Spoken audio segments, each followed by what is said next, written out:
Russian defenders will break, because I don't think in most of these trench lines that the soldiers that are there sitting in those trenches and bunkers are well trained, confident, disciplined, and so the potential for this thing cracking open, but I say potential, is very real. Hello and welcome to Frontline for Times Radio with me, Kate Gerbeau. And today we're talking to a retired American general, Lieutenant General Ben Hodges. In his 38 years for the US Army, he's commanded in Iraq and Afghanistan. From 2014 to 2017, he was Commander US Army Europe. And now he is a senior advisor to the NGO Human Rights First. Ben Hodges, welcome to Frontline. Really good to speak to you. And of course, we're going to be talking about Ukraine today.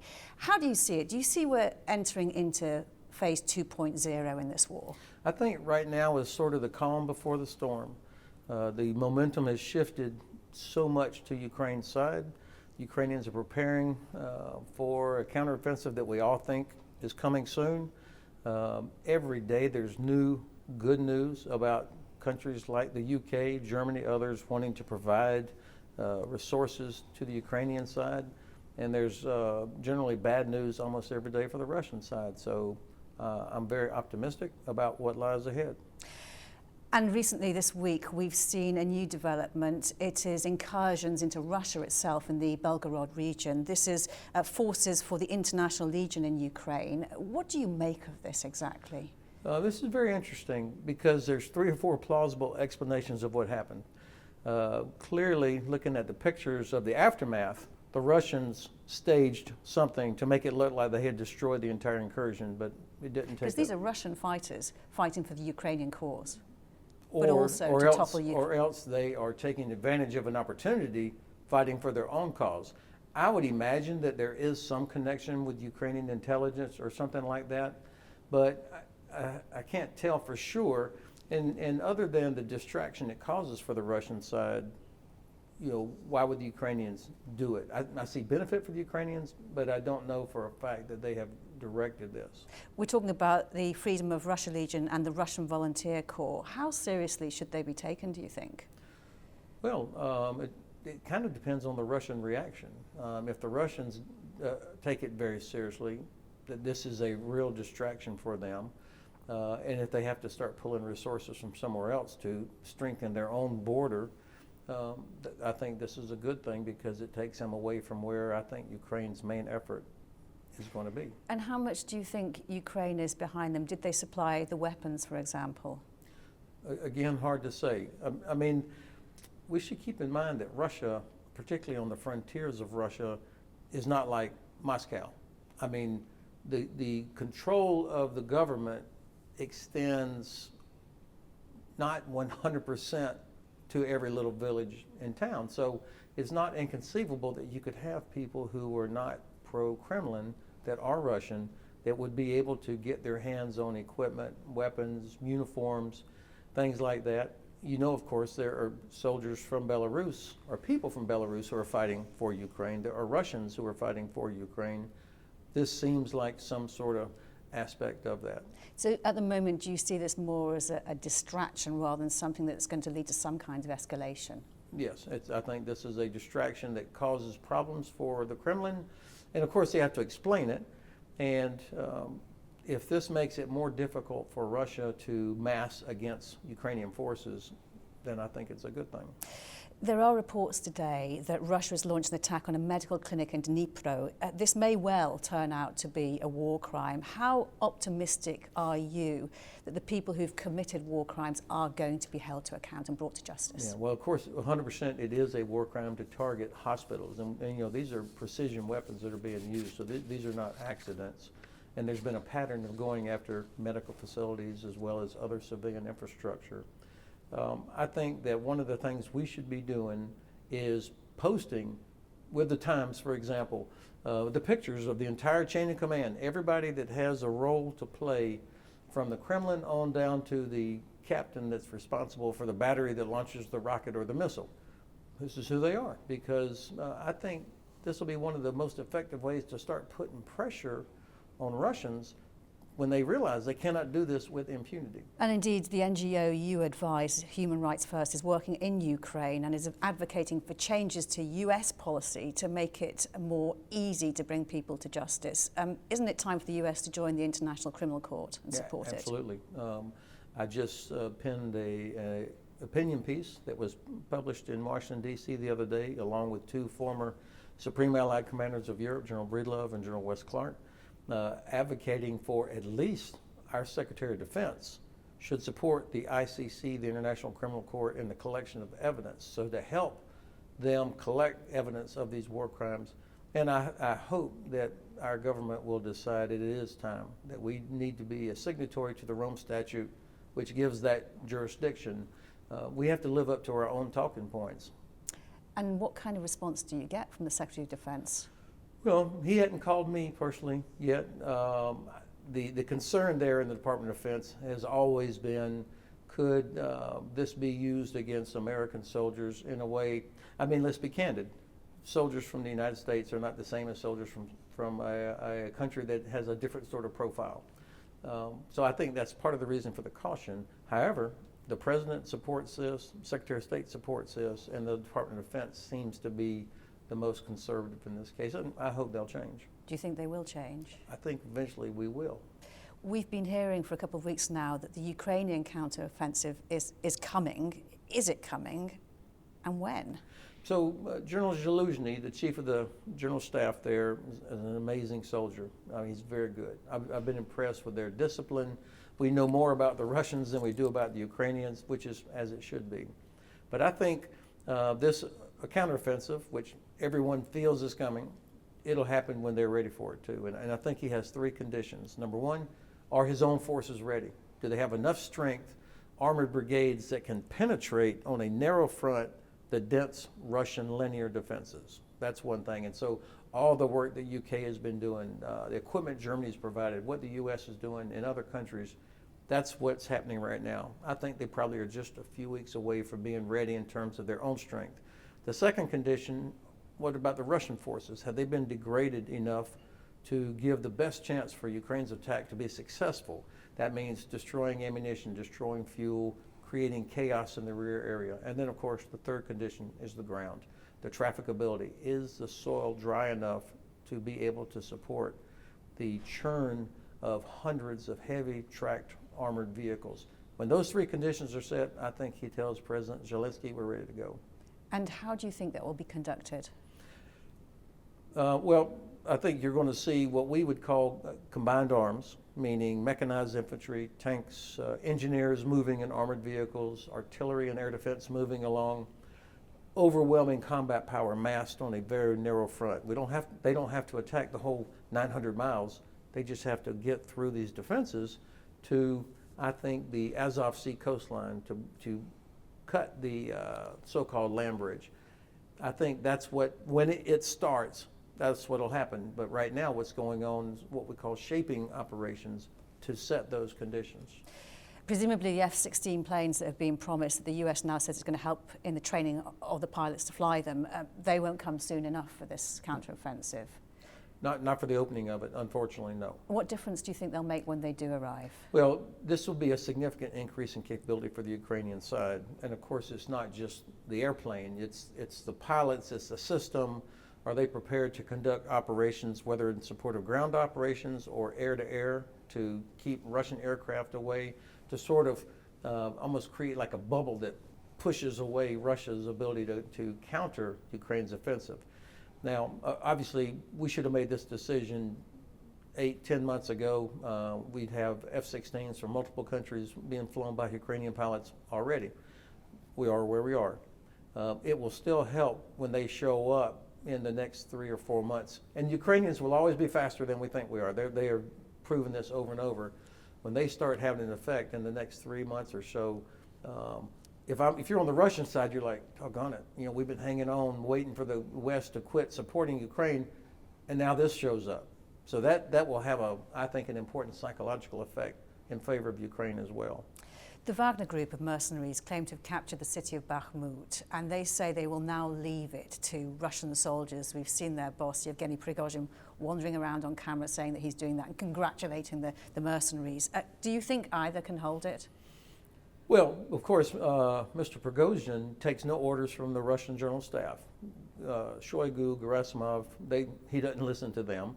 He blames them when he doesn't get what he wants, or if it took so long to take Bakhmut. And I think, his business model is to, okay, I'm done. I've done my part now. I'm going to take what I have left and go somewhere else. So what situation does that leave the Russian forces in, who he says is going to replace them in Bakhmut? Yeah, this will be interesting. These are forces that the Russians will have to find from somewhere else, which of course is what Ukrainians want. The reason they fought so hard around Bakhmut was because, other than the fact it's a city of their fellow citizens, from a strategic standpoint, it was not vital. But when they see that Russia is willing to spend thousands of lives to take that city, then Ukraine said, okay, we'll do that, but without diverting our armored forces that we really need for the upcoming counteroffensive. And I think if Russia continues to put resources in there, Ukraine will continue to try and fix them. If they don't, then what you'll see, of course, is Ukraine probably moves forward and retakes that city. You've already alluded to the state of the relationship between the head of the Wagner Group, Yevgeny Prigozhin, and the Russian generals. What do you think the relationship of the Wagner Group is with the Kremlin and with Yevgeny Prigozhin and the Kremlin? There has to be some sort of confidence by Mr. Prigozhin that he's not going to be tossed out of a window somewhere. The fact that he so publicly criticized in a veiled sort of way President Putin. But these guys are like warlords. You've got Mr. Kadyrov, the Chechen. You've got Prigozhin with Wagner, and there are several other mercenary groups. And then you've got these so-called regular Russian forces. I think that all of them are trying to figure out how do they stay alive, and what's their status going to be when this war is over and Ukraine has won. Do they want to be the savior for Russia? Do they want to be the hero for President Putin? Or are they waiting for a chance to break away? I don't know how this is all going to play out. The good news for Ukraine and for us is that this incoherence and the hatred between the various leaders on the Russian side guarantees that they will not have a coherent defensive plan, and they won't be able to fight their defense in any kind of a coherent way. So this is a vulnerability that Ukraine certainly, and perhaps even us, can exploit. It is a vulnerability, as you say, but a report out this week by the Royal United Services Institute is saying that the regular Russian forces are actually, although they were criticised at the beginning as being chaotic, they're actually getting better. They're learning on the job. What's your assessment? I think there probably are. I mean, Rusi is correct that there probably are some places that some units that have the ability and are learning tactically how to fight better. So we're talking about units getting better at securing or clearing a village or a town or large buildings. You would expect that to happen. But they have not gotten any better at the big stuff that really counts. They still cannot integrate air and ground operations, what we would call joint operations. The Black Sea Fleet still not doing anything except launching missiles against apartment buildings. And even this morning, the reports out about a very, very modern Russian ship being hit by a Ukrainian drone, a maritime drone. So they haven't got better on the big things that really count. They still cannot get air superiority. They still cannot interdict the line of communication that brings equipment and ammunition from Poland and Ukraine. Not one train has been destroyed since this thing started. How can that be? So, if they're better at entering a building or clearing a trench, so be it. Weapons and equipment will obviously be key to Ukrainian forces in moving forward. But if you were commanding forces on the ground, in preparation for this counter-offensive, what kind of tactics would you be using? I think what we're going to see, what I would hope to see, is the payoff of training that's been done by the British Army, the U.S. Army, and other allies to help Ukrainian forces conduct a combined arms attack where you integrate tanks, mechanized infantry, engineers that are moving in armored vehicles that will clear paths through the lanes to breach through obstacles, or you've got artillery that is pouring fire down on top of the defenders along this narrow frontage along which they'll attempt to achieve a penetration. And they'll also bring forward some air defense with them, short-range air defense, to help keep away the Russian drones and other responses that the Russians will do. So I would imagine there will be 2 or 3 penetration efforts, and then probably 1 or 2 that are decoys or deception or supporting attacks, so that the Russians can't fix exactly where this is all going to happen. I believe that the potential is there for them to be very successful. That there's this saying, if you're not well trained and disciplined and confident, and you hear that the enemy has bypassed you or they're behind you, you panic.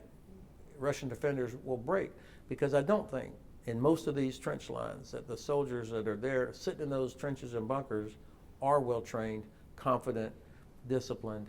And so the potential for this thing cracking open, but I say potential, is very real.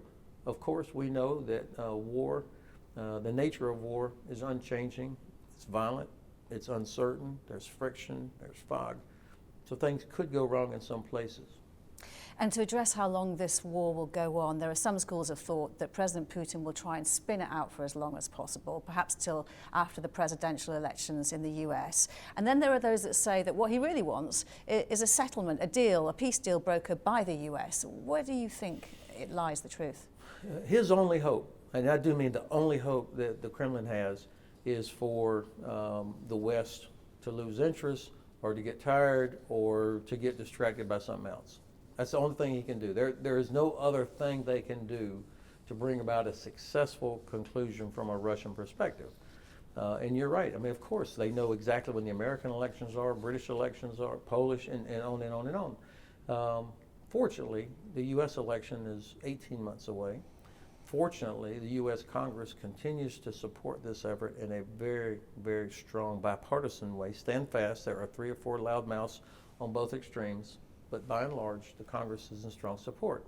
So I think if my president, and I have not only great respect for my president, but also he's done a good job. And you got 50 nations sticking together, not just NATO nations, continuing to support Ukraine, but he has stopped short of saying exactly what the desired strategic outcome should be. And he also has stopped short of saying we want Ukraine to win. Instead, we say things like, we're with you for as long as it takes. That's not something solid enough to generate the kind of support that's needed to bring about a rapid conclusion. If he were to say, we want Ukraine to win, and then Prime Minister would say it, Bundeskanzler would say it, this whole thing could be over by the end. Is that what you want them to do? Absolutely. And this whole thing would be over by the end of the year. Because then we would stop coming up with excuses why we can't provide ATACMS or we can't provide F-16s. Why do you think there has been this delay, this hesitation in the provision of weaponry? Of course, I have zero responsibility as an old retired guy, but the president does have a lot of responsibility. And so he has to be very thoughtful about the potential for Russia to escalate to use a nuclear weapon. I think that's it's exaggerated. I think there is about almost a zero chance of Russia uses a nuclear weapon. Of course, they have thousands. But almost zero is not zero. You're right. You're right. But if the United States and UK can be stopped from doing what needs to be done when any country threatens to use a tactical nuclear weapon, that's a signal to everybody else in the world that has a nuke or wants a nuke, like, we want some of that. So I think this is the place where actually we take a cold, hard look at this and realize there are 0 positive outcomes for Vladimir Putin if they use a nuclear weapon. 0. And so I think the people around him also realize there are no positive outcomes and that it's so unlikely that they would do it. The quickest way to end this war in a way that we want it is to help Ukraine get it done. Now, I would add this. I think another factor out there is we're not sure what it looks like. Okay, let's say Ukraine does win. What happens? What happens? China has signaled that they do not want to see a Russian collapse. I don't know that China and Russia are these friends without limits. Clearly, there are limits to this.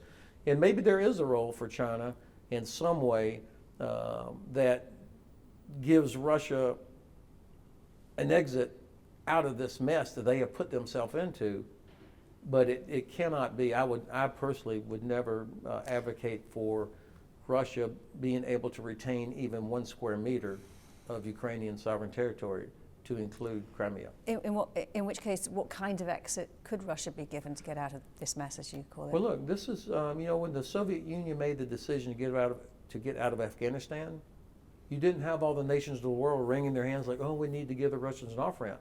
They just made the decision to leave because they don't have to worry a whole lot about public opinion. Yes, there were the mothers complaining about their sons being killed in Afghanistan, but that's different from a leader of a democratic country having to worry about what millions of people actually think. So an autocrat can always just say, all right, I'm changing my mind, I'm changing the narrative. And I think this is what could happen. I don't think the loss of Crimea equals collapse of Putin's regime. What do you think is at stake in this war, and how well do you think the American public understand it and appreciate it? Well, this is an excellent question. So far, I think most Americans instinctively feel like, this is Ukraine. It's not a perfect democracy, but they've only been at it for about 30 years. So we've been at it for 250 years, and we're not perfect. So there is a sense of the little guy and Russia, okay? I don't think there's a lot of sympathy for Russia, except perhaps on some people on Fox News. Having said that, the burden is on the president to explain why this matters. It matters because this is about American security, because our security depends on Europe's security. Our prosperity depends on Europe's prosperity, and all that requires stable, secure Europe. Energy supplies, supply chains, refugee problem is not so great. People stay at home. That's one thing. The second thing, this international rules-based order. I mean, that sounds like a political scientist phrase, but if you unpack it, we're talking about respect for borders, respect for sovereignty. That matters to every American. Respect for freedom of navigation. That's essential for our economy that depends on trade. Respect for human rights. Respect for international agreements. Russia hates all that stuff. It's important for us. It's important for all of our European allies. And China is watching to see, are we really willing to defend those values? And if we don't show that we are willing to defend those values, what are the consequences? Then I think the chance of China making a miscalculation like Russia did goes up. Are you talking about Taiwan? Taiwan, South China Seas, a variety of other places. We don't have to have a conflict. It's not inevitable that we have a conflict with China. In fact, I think if U.S., Canada, Europe, our Pacific allies, when you combine the economic power and the diplomatic power of all those nations, we can hold China accountable, force them to live up to the agreements they've signed, respect for sovereignty, international law. But if we don't, then they are going to continue seeking leverage in Africa, the Middle East, and other places. So are you saying then that what happens in Ukraine will determine the future relationships with China? You said it much better than I did. I didn't. I'll tell you I didn't. What do you think is the most realistic, the most credible, realistic possibility of ending this war? That Ukraine liberates Crimea. Crimea is the decisive terrain of this war. Ukraine will never be safe or secure as long as Russia sits there, even after some sort of terrible negotiated settlement. They'll never be able to rebuild their economy as long as Russia can block all of Ukraine's ports from Crimea. So that's the key. That can be done. I believe that can be done by the end of this summer. After that, the Donbass, I think the Kremlin, there will be a lot less enthusiasm for supporting the so-called separatists out there in Luhansk and Donetsk. Ukrainians will be able to clear that up anyway. Crimea is the key, and I think that gets done before the fall.